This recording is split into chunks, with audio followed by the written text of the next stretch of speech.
அந்த தொழிலை முழுமையா அதாவது லவ் பண்ணி செய்யணும் மேடம். அதாவது தொழிலை ஏனோ தானோன்னு செய்யாம நம்ம செய்யக்கூடிய தொழிலை அதாவது எப்படின்னா நம்ம திட்டமிட்டு அதாவது ஆண்டாள் சொல்லக்கூடிய விஷயத்த ஆண்டாள் எப்படி அதாவது 26 நாள் தன்னுடைய ரெங்கநாதரை நினைச்சிட்டு 24 நாள் தான் அவங்க கூடாரவல்லிங்கிற விஷயத்தை அடைகிறாங்க. அது மாதிரி நம்ம தொழிலையும் எப்படின்னு பாத்தீங்கன்னா அற்புதமா செய்யலாம்.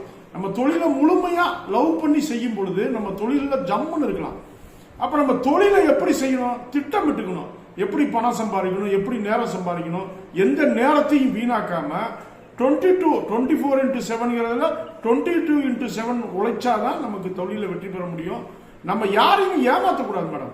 தொழில யாராவது ஏமாத்துறோம் அப்படின்னா நமக்கு நிச்சயமா மிகப்பெரிய லெவலில் நம்ம பிரபஞ்சம் யூனிவர்ஸ் என்ன பண்ணும், எந்த ஜோசியக்காரா இருந்தாலும் ஜாதகக்காரா இருந்தாலும் எந்த ராசிக்காரா இருந்தாலும் நான் சொல்றேன், யாரையுமே ஏமாற்றக்கூடாது மேடம். பணம் நம்ம வாங்கினோம்னா நாணயமா பணத்தை திருப்பி கொடுத்துடணும் மேடம். சொன்ன நேரத்துக்கு போய் ஒரு இடத்துல போய் நிக்கணும் மேடம். நம்ம சொன்ன பொருள் ஒரு இடத்துல கொடுக்கணும் அப்படின்னா தொழில் செய்யற இடத்துல நம்ம கரெக்டா போய் டெலிவரி கொடுக்கணும் மேடம். இந்த மாதிரி விஷயத்த நேரம் குறித்த அறிவு நம்ம தொழில் பண்ணும் பொழுது ரொம்ப மிகப்பெரிய லெவல்ல பார்க்கணும். அதே மாதிரி வாழ்க்கையில வெற்றி பெறணும் நம்ம உழைத்தால் தான் மட்டும் நிச்சயமா நடக்கும். இதுதான் உண்மையான விஷயம் மேடம்.